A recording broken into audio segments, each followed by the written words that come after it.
Hey Jay, hello all.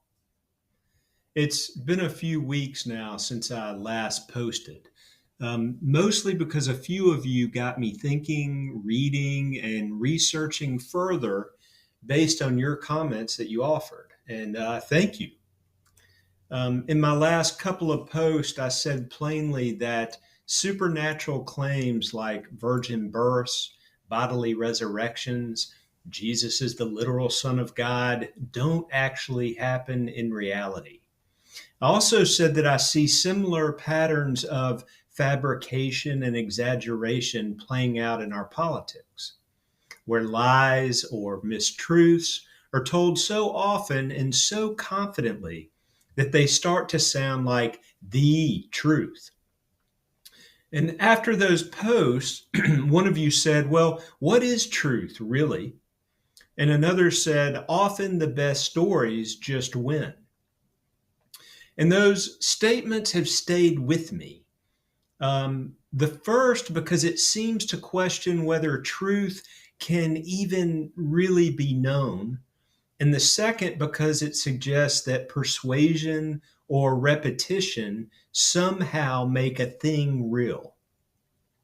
But both feel to me like a kind of resignation, a type of cultural shrug that says, oh, well, maybe nothing can really be known and the loudest story wins. But I don't and can't buy this. It feels to me like we're not just in a culture war in this country, but we're in a struggle over reality itself, a struggle between evidence and fabrication on one side, between grounded knowing and mythic, quote, authority. We've become afraid to affirm what's real for fear of offending someone's myth or another's power.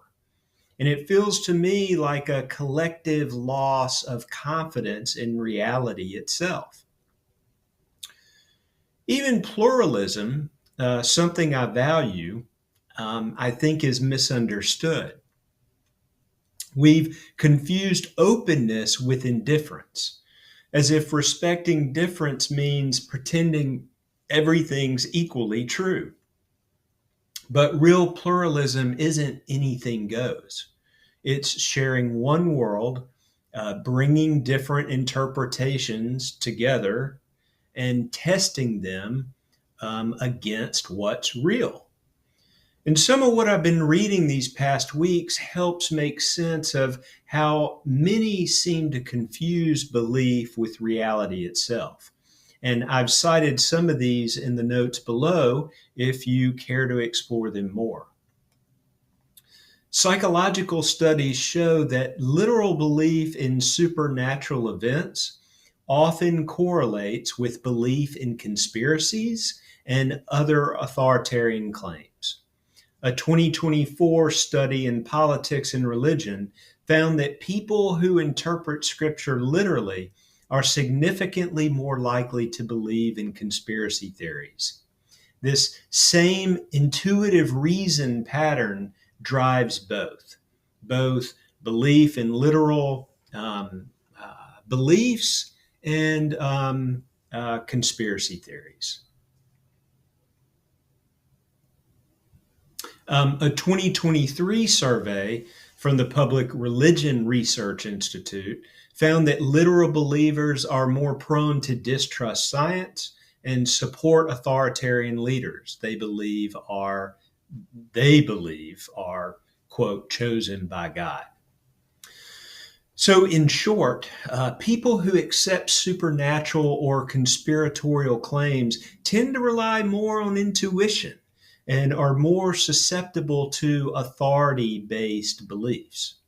And this says to me that once we let the supernatural define reality, it opens a door to believing almost anything.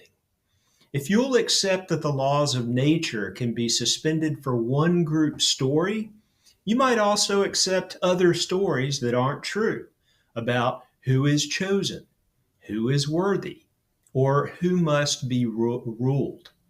Um, is this beginning to sound familiar?